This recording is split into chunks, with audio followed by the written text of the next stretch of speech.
les conséquences de la négligence. Nous avons dit que le travail a des ennemis.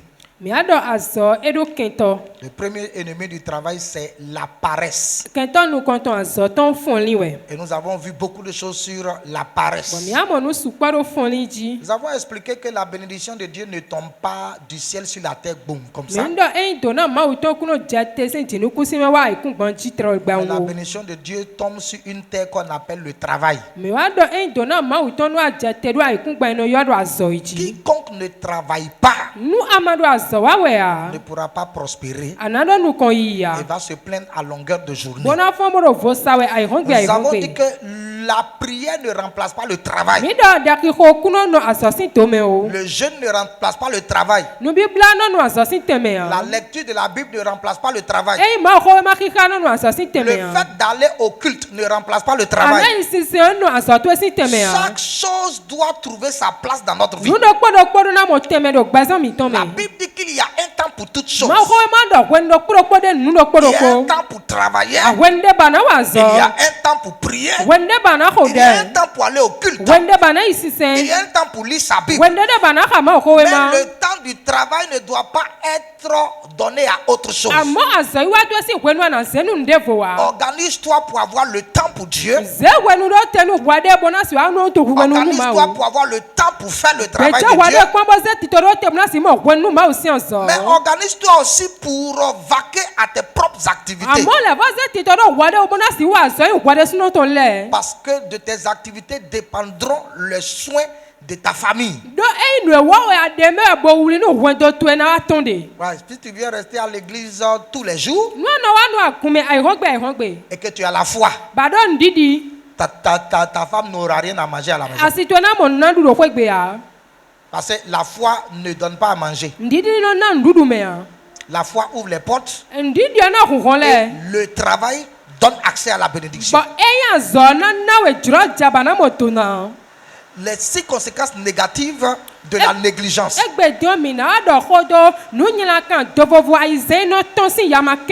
Voilà. Lorsque tu négliges ton travail,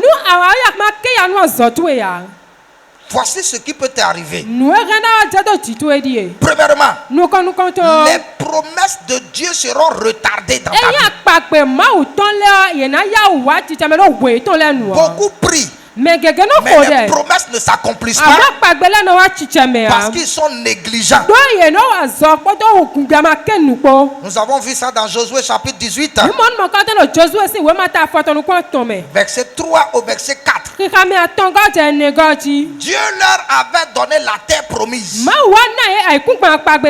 chacun devait hériter. Donc Josué dit aux enfants d'Israël, jusqu'à quand négligerez-vous de prendre possession du pays que l'Éternel, le Dieu de vos pères, vous a donné? Choisissez 3 hommes par tribu et je les ferai partir. Ils se lèveront, parcourront le pays, traceront un plan en vue du partage et reviendront auprès de moi. C'est ce que Josué a dit. Jusqu'à quand serez-vous négligents de prendre possession de l'héritage de Dieu, de prendre possession? Si tu ne te lèves pas, tu ne pourras pas prendre possession. La négligence fait qu'on laisse partir, on laisse choir des occasions. Parce qu'on a l'habitude de remettre à demain.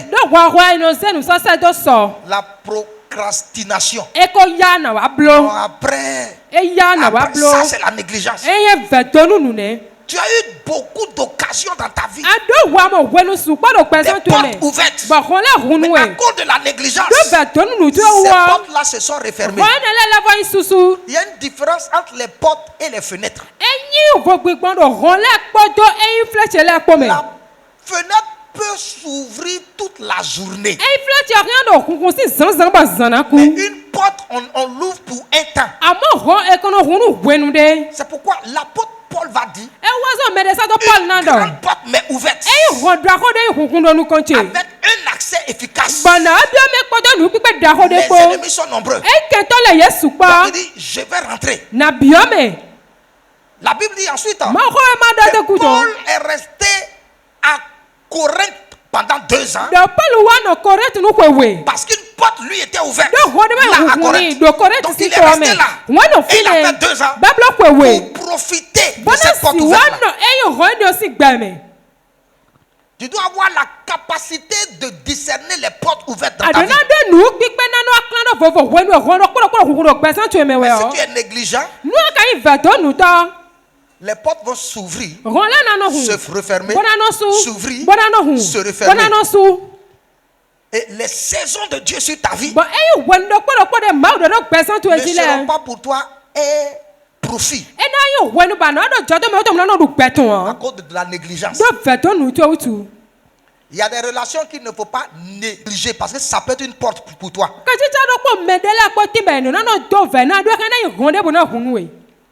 Tu dois comprendre certaines choses. Lorsque tu as une porte, occupe-toi rapidement de cette porte. Josué dit, pourquoi vous êtes si négligents? Vous avez combattu longtemps. Vous êtes arrivé sur la terre promise. Et vous êtes assis. Alors que vous avez l'occasion de prendre votre part. Mais la négligence fait que vous ne possédez pas votre possession. Donc quand on est négligent, les promesses de Dieu peuvent ne pas s'accomplir dans notre vie. Deuxièmement, quand on est négligent, on peut vivre le malheur. Nous avons vu cela dans Esdra, chapitre 4, verset 22. Par la négligence, des gens ont été trouvés, ils se sont trouvés en prison. On va lire Esdra. Gardez-vous de mettre en cela de la négligence, de peur que le mal n'augmente au préjudice des rois. Le mal peut augmenter parce que vous négligez certaines choses. Quand tu négliges ton travail, le mal peut augmenter. Tu peux te retrouver en prison ou ta société peut faire faillite, bien que Dieu soit avec toi. Les gens pensent que le fait d'être avec Dieu les dispense des règles du travail. Non, ce n'est pas le cas.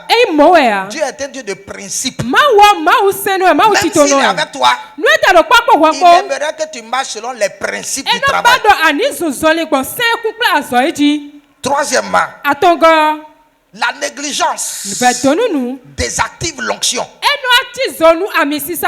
La négligence désactive l'onction. L'onction, c'est la grâce que Dieu donne à un homme d'exceller dans un domaine donné de façon surnaturelle. C'est une capacité surnaturelle que Dieu accorde à un homme de faire des choses extraordinaires. Mais dès que vous commencez à être négligent, l'onction sèche sur votre tête. On ne néglige pas l'onction, mais on l'entretient. Que ce soit sur le plan séculier comme sur le plan religieux.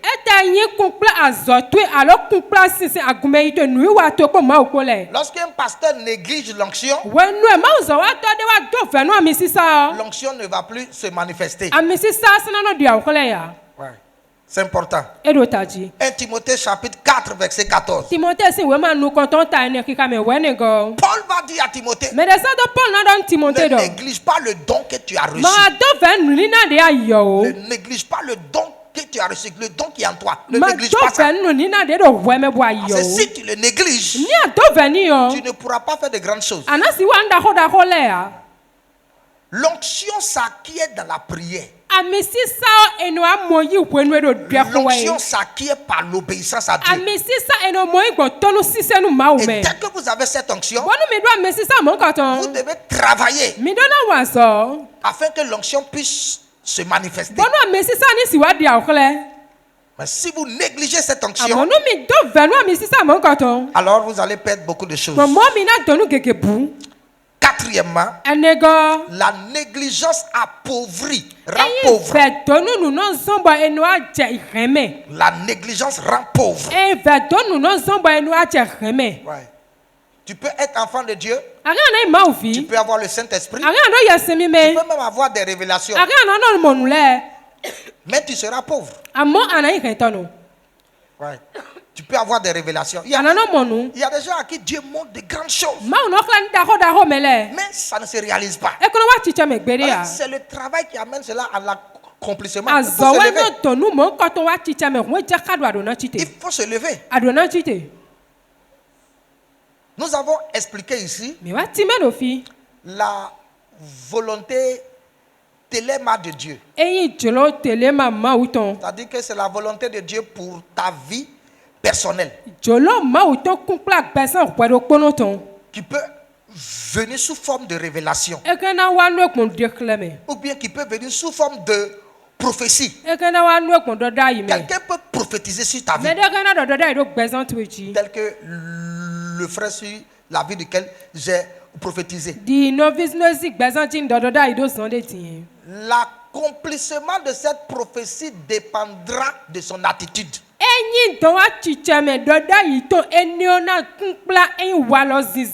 Par exemple, si quelqu'un a eu plusieurs songes dans lequel Dieu lui montre qu'il sera chef d'État, et il a vu ça plusieurs fois, et il en est convaincu, s'il croise les bras, ça ne va jamais se réaliser. Parce que pour être chef d'État aujourd'hui, il faut un minimum de niveau intellectuel. Un minimum. Donc, tu dois aller à l'école, tu dois faire de hautes études pour avoir une culture générale d'abord. C'est la première des choses. Deuxièmement, tu dois commencer à faire de la politique. Mais si tu restes à l'église et tu croises les bras, Dieu va faire. Dieu va faire. Au nom de Jésus. Ce n'est pas l'église là qui va constituer tes voies pour que tu réussisses. Donc lève-toi.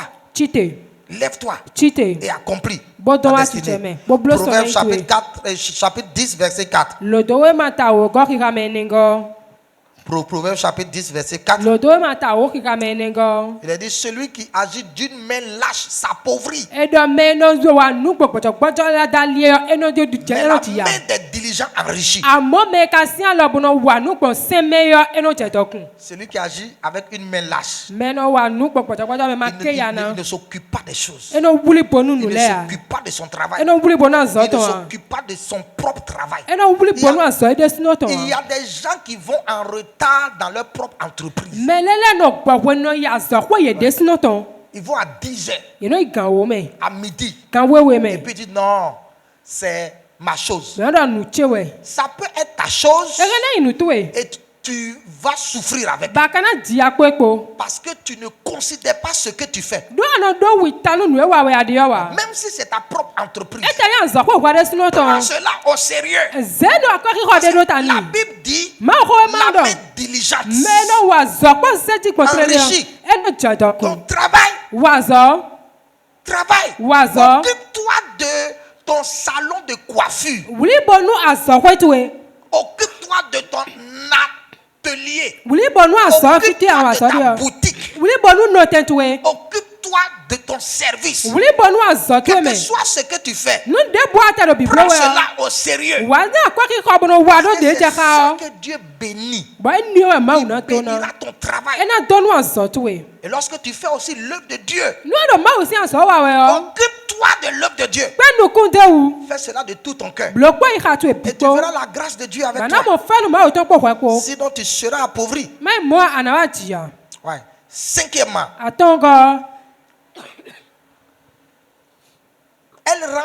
la négligence rend dépendant et esclave. Dépendant et esclave des autres. Proverbe chapitre 12, verset 24. Donc celui qui est négligent ne va pas souvent occuper de hautes fonctions. Il a dit la main des diligents dominera. Mais la main lâche sera tributaire. La main des lâches sera tributaire, c'est-à-dire tu vas dépendre des autres. Il y a beaucoup qui sont toujours en dessous des gens parce qu'ils n'ont pas la compétence. Ils ne font pas bien leur travail. Ils mettent tout sous le dos de la foi. J'ai la foi. Oh, j'ai la foi que Dieu va agir. J'ai la foi que le Saint-Esprit est là. J'ai la foi en la prière. Mais le Dieu que tu sers, c'est le premier travailleur. Et c'est ce que nous avons vu dans la Bible. Au commencement, Dieu créa. Il a travaillé pendant 6 jours au commencement. Voilà. Et le 7e jour, il s'est reposé. Ton Dieu est un Dieu travailleur. Celui en qui tu as la foi là, c'est un bosseur. Donc toi aussi, sois à son image. Travaille comme lui. Et tu verras sa gloire se manifester. Les mains diligentes vont toujours dominer les mains lâches. Pourquoi les blancs nous dominent toujours, non? Il y a dans certains pays, même quand ils font grève, ils font une surproduction. Voilà. Travaille plus. Mais ici, quand c'est grève là, oh Dieu merci. Chacun rentre à la maison pour dormir. Comment est-ce qu'ils ne seront pas en avance sur nous? Celui qui travaille bien sera toujours en avance sur celui qui ne travaille pas. La main diligente va dominer. Ouais. C'est ça qu'on appelle management. On parle de l'autorité par compétence. L'autorité par compétence. Ouais. L'autorité par compétence. C'est-à-dire que si tu maîtrises ton travail, si tu sais bien faire ton travail, tu auras une autorité. Quand les gens vont dire, ah, ok, si vous voulez, allez-y, je ne viens pas. Et il faut appeler les autres qui vont mal faire. Donc, ils seront obligés de faire recours à vous parce que vous maîtrisez votre travail. Ouais. Donc, celui qui est la main diligente là, il va toujours dominer. Celui qui maîtrise son travail va toujours dominer. C'est lui qu'on va prendre comme chef souvent. C'est lui qu'on va prendre comme responsable souvent. Parce qu'il sait bien faire. Donc, sois compétent dans ton domaine. Si tu es couturier, sois compétent dans la couture. Si tu es soudeur, perfectionne-toi dans ce que tu es en train de faire. Maîtrise ton travail. Maîtrise ton travail. Si tu es médecin, tu dois maîtriser bien ton travail pour que les gens te respectent. Ouais. Fais bien ton travail. La Bible dit la main diligente va dominer. elle va dominer les autres. Que le Seigneur nous accorde cette grâce au nom de Jésus. Amen. Amen. Enfin, sixièmement, la négligence détruit. La négligence détruit. Proverbe chapitre 18, verset 9. Proverbe chapitre 18, verset 9. Il a dit, celui qui se relâche dans son travail est frère de celui qui détruit. Donc, avant d'engager quelqu'un, même s'il est à l'église, on ne l'engage pas sur le fait qu'il soit un frère en Christ. C'est pas ça. Il y a certaines erreurs qu'on fait. Ah, ça c'est une sœur. Elle vient à l'église. Viens, tu dois travailler. Le travail requiert la compétence. Ce n'est pas affaire de frères et sœurs. Tu dois engager des gens qui savent bien faire pour que ton entreprise évolue. C'est ça que la Bible a dit. Celui qui relâche son travail. Il ne s'occupe pas de son travail. Il fait cela avec nonchalance. Il travaille avec négligence. La Bible dit qu'il est le frère de celui qui détruit. Ça veut dire que quand tu prends un négligent dans ton entreprise, sache que tu as engagé un destructeur de ton entreprise. Parce qu'au travail, ce n'est pas parler en langue qui travaille là-bas. Même pour interpréter la Bible, ce n'est pas le parler en langue qui interprète la Bible. La compétence est une chose exigée, importante. Celui qui néglige son travail, il est le frère de celui qui détruit. Ton commerce peut être détruit si tu es négligent. Tu peux perdre ton travail si tu es négligent. Tu peux être disqualifié si tu es négligent. Bien que Dieu soit avec toi, et Dieu ne va pas te soutenir là-dedans. Parce que Dieu fait les choses de façon parfaite. La Bible dit Daniel était un homme intelligent. Et les gens se sont levés contre lui pour lui créer des problèmes. Et ils ont fait une fouille sur lui. Et ils ont trouvé qu'il était compétent dans tous les domaines qui lui étaient issus. Il était compétent. Les gens n'auraient eu à dire sur lui. Ouais. Donc, si tu veux avancer, si tu veux être béni, sois compétent. Sois compétent. Parfois, nous voyons les gens prospérer dans le monde. Et puis on dit, il a fait alliance. Ça c'est avec les esprits qu'il est en train de prospérer.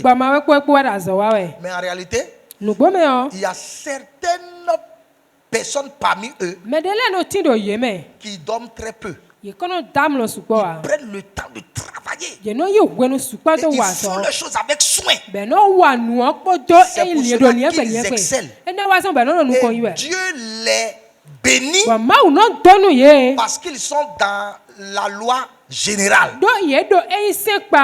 Tous ceux qui travaillent seront dans l'abondance. Ça, c'est une loi générale.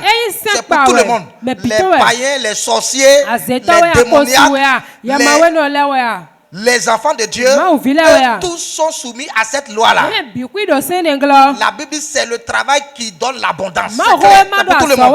Donc, si tu es un enfant de Dieu et que tu ne travailles pas, malgré tes prières, tu ne seras pas dans l'abondance. Et lorsqu'il n'est pas un enfant de Dieu, c'est un païen. S'il travaille, il sera dans l'abondance. Parce qu'il obéit à cette loi. Dis à ton frère, il faut travailler. Enfin, je finis avec 2 Chroniques 29, 11. 2 Chroniques 29, 11. Nous allons finir avec ça. Voici l'exhortation que la parole de Dieu nous donne. Mes fils, maintenant, cessez d'être négligents. Mes fils, cessez d'être négligents. Si vous êtes les fils de Dieu, cessez d'être négligents. Car vous avez été choisis par l'Éternel. Sache que tu as été choisi par Dieu. Et Dieu dit, ne sois pas négligent. Parce que tu es mon fils. Et je t'ai choisi. Ensuite, il dit, pour vous tenir à son service devant lui. Donc, dans toute activité que tu es au service de Dieu. Et Dieu t'a choisi. Et il t'a mis dans cette activité parce que tu es son fils. Il dit pour être ses serviteurs. Donc ainsi, si tu n'es pas négligent et si tu crois que tu as été choisi et que tu t'occupes bien de ton travail, Dieu te considère comme son serviteur et pour lui offrir des parfums. Les prières. Sers Dieu, travaille pour que tes prières soient comme des parfums. Mes fils, cessez d'être négligents. Cessez d'être négligents. Et la prière que tu vas faire ce matin, Seigneur, délivre-moi de la négligence. Délivre-moi de la négligence. La négligence de mon travail et la négligence de ton œuvre aussi. Parce que nous avons 2 choses à faire sur la terre. 2 missions sur la terre. Notre mission séculière et notre mission sacerdotale. Nous occuper de nos activités génératrices de revenus, mais aussi accomplir le travail de Dieu. Tu vas prier. Seigneur, délivre-moi de la négligence et donne-moi d'être diligent. Ferme les yeux et parle à Dieu au nom de Jésus. Nous venons à toi, Seigneur, parce que ta parole est la vérité. Et nous croyons en ta parole. Nous croyons que tu nous donnes une saison où tu veux nous faire prospérer dans nos activités, où tu veux nous faire aller de l'avant dans nos activités, afin que nous soyons une source de bénédiction pour ton œuvre. S'il te plaît, Seigneur, accorde-nous la grâce, accorde-nous la force de délivrer de tout esprit de négligence, de toute négligence, de ce mauvais comportement qui nous empêche d'accomplir ce pourquoi tu nous envoies sur la terre. Donne-nous cette grâce, Seigneur. Nous comptons sur toi. Béni sois-tu, Papa. Au nom de ton Fils Jésus, nous avons prié. Amen. Nous pouvons acclamer la parole du Seigneur. Pour plus de renseignements, veuillez nous contacter au 62 01 92 47 ou le 95 54 95 95. La mission chrétienne Réma est située dans la 2e rue à droite sur la voie pavée, longeant la clôture du SOS Village d'enfants d'Abomey-Calavi. Que Dieu vous bénisse.